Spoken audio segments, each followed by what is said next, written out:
Hi again, everyone. Scott Pirate Popcorn Fan here, and in this video, it's going to be a bit of a big one because there's a lot to talk about here. Before I go into my review of the Mousetrap movie, I just want to talk about this whole thing in regards to making Disney characters slasher villains, because they did it with Winnie the Pooh first, with Winnie the Pooh, Blood and Honey, and the sequel, Blood and Honey 2.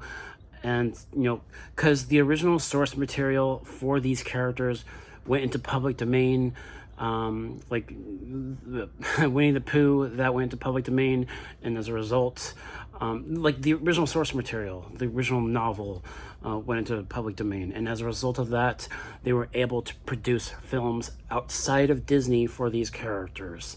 And same thing happened with the original Steamboat Willie cartoon, at the beginning of the year, this year, which is why they've started making horror films based on these characters. And, talking about this realistically, thinking about my own backstory with Disney as a whole, like, I'm a massive Disney fan. I always have been.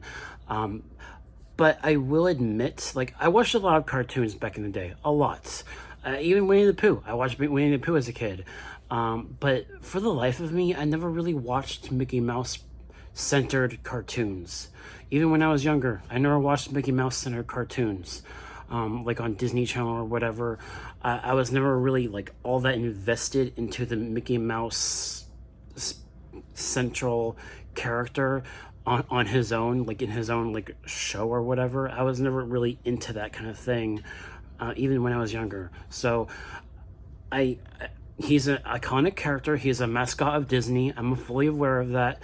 But in no way, shape, or form does this Mousetrap horror film detract or take away what made this character so memorable for me, because I didn't necessarily fall in love with the character. I never really was fully invested into the character on his own. I know that there's cartoons centered around him and his friends and all that, and Minnie Mouse, things like that. So I don't have that hook that other people do with the Mickey Mouse character specifically. So does the Mousetrap movie, like, ruin my childhood? No, it doesn't. It's just a fun slasher flick that does its own thing with the Mickey Mouse character. And going into my review of this film, I have some things, I have some thoughts. I don't think it's a great movie by any means, but just the novelty of it, the premise of it, the setting. I'm pretty sure, like, most of the budget went into the setting of this movie, by the way, because I love the set. I love this arcade roller coaster set place that they're in, that this group of young adults are in. And I like what they started to tease a little bit with this, I don't know, I guess entity, because it was never confirmed whether it was a regular guy or not. I mean, they kind of hint at it, it's sort of like a whodunit story in a sense. It kind of captures some of that same kind of meta humor energy from the Scream movies, and all these characters are in this Five Nights at Freddy's style setting, and there's even a couple shots in this movie where you're seeing this Mickey Mouse character, like, on a security camera that someone is staring at, and that's very much Five Nights at Freddy's to me.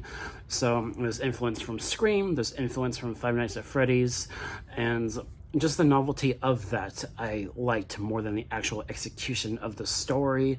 And there is, for the most part, I feel like the acting could have been better, but I do like some of the actors in their performances, like a couple of them, not a lot. And most of the actors, I feel like they could have done better, as well as the dialogue. Some of the dialogue was just not well written or executed. I'm not really sure what happened there. This is a low-budget slasher flick, so it's expected if there's, like, bad dialogue or whatever. And as a result of that, it's not a great film, but I enjoyed it. It's funny. When right when this movie opened, uh, I just couldn't believe what I was looking at. Because is this a horror film or is this Star Wars? Because right when this movie opens, there's this really funny opening scroll thing that it made me laugh quite a bit. It's not Star Wars, but this opening scroll was basically like a spoof of the opening scrolls in Star Wars. And the people that made this movie, the filmmakers, the cast, and the crew, I'm sure they all love Disney and Star Wars. I'm sure they all do. And this was just a fun flick that they made. It doesn't in any way harm Disney or go after Disney in any way. It's just this sort of fun little horror flick that they made, and that's fine. I don't think it's a terrible film. I've seen worse slasher films, and I will admit that I kind of liked what they did with the voice, like when you hear the voice of this character with the mask on. It was really fascinating what they were doing there. Like, it made me wonder if maybe, well, I don't want to spoil it, but there's this thing that they do with the mask in which you're kind of wondering if maybe it's like a cursed object or something, or like it's possessed, or like the mask itself is possessed. I'm not sure, but what they were doing there I thought was more interesting than the actual character just walking around killing people off one by one.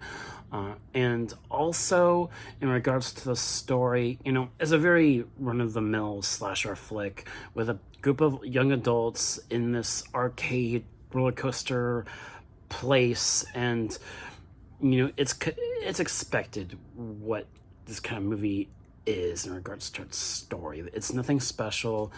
In regards to a slasher flick, it doesn't do anything new or different, really.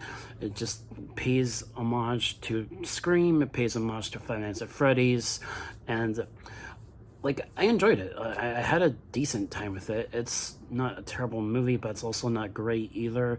Run of the mill, average. It's okay. And also, they ended this movie in a bit of a weird place, because as a result of this cliffhanger ending, because it had a cliffhanger ending, making me think that maybe they'll make a sequel at some point, but because this didn't come out to theaters, it came out like early last month, like in August, like August 6th, I think it was released, like to video on demand and streaming, and it wasn't released to theaters or anything like that. But I don't know if they'll make a sequel. I don't know, because it's frustrating with the way they ended it. They ended it in a way that the overall story of the film didn't feel concluded by the end of it, and it just kind of ended like 90s slasher films do, where the killer comes back to life for one last scare, and then whoosh, and that's how it ends. And it just didn't, as a result, feel like it concluded properly with its story, which is why if they don't make a sequel, this can, may not necessarily be fulfilling for some people in regards to where it ends.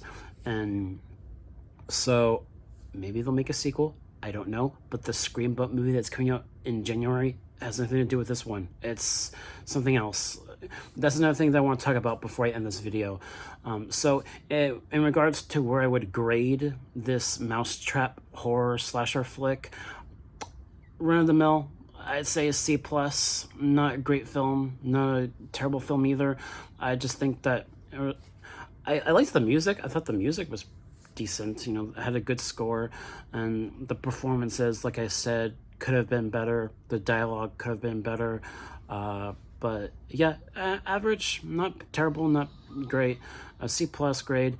But yeah, before I end this video, there's some other things worth talking about, because the people that are making this other Mickey Mouse film, Screamboat, it's coming out in January.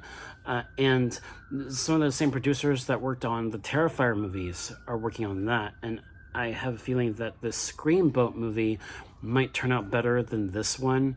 Because this Mousetrap movie, it wasn't as gory as I was expecting it to be.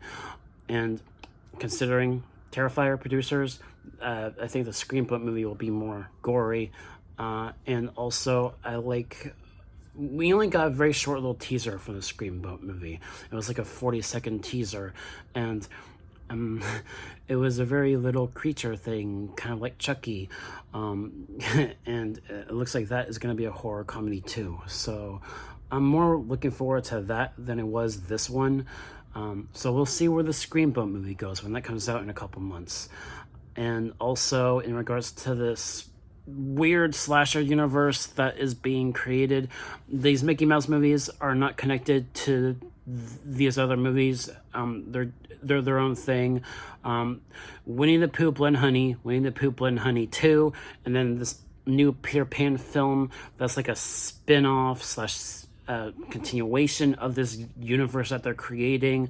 There's a new Peter Pan horror film coming out next year, Peter Pan's Neverland's Nightmare, I believe that's what it's called. And I saw the trailer for that, and I was like, are you sure that this isn't a Joker horror film? Because the character looked a lot more like and acted more like the Joker.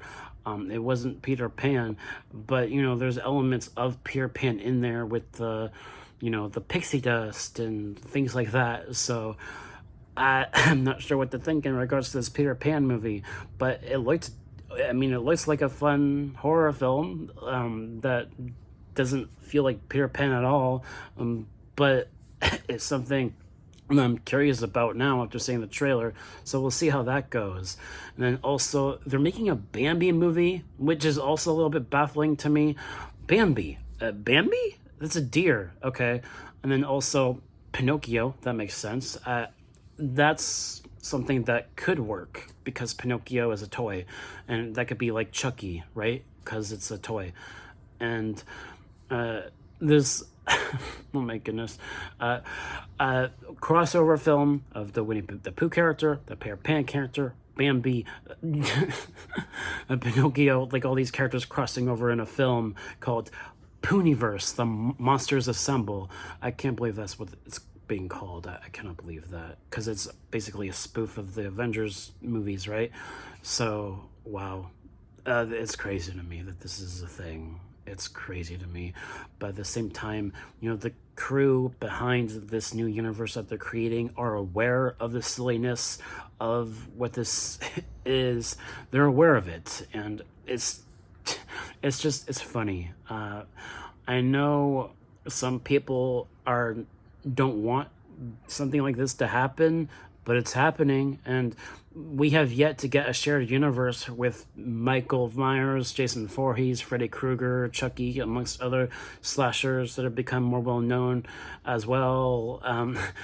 I would want that, but the only closest we've gotten to that was Freddy vs. Jason.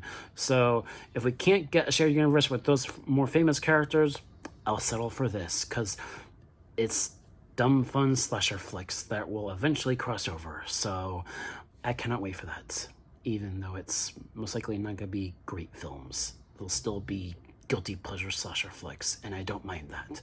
So yeah, those are all my thoughts about this whole thing with all these characters being adapted into horror slasher flicks. I don't mind. I really don't. So yeah, those are all my thoughts and my review of the Mousetrap movie. Thank you all so much for watching, and I'll catch you all in the next video. Peace.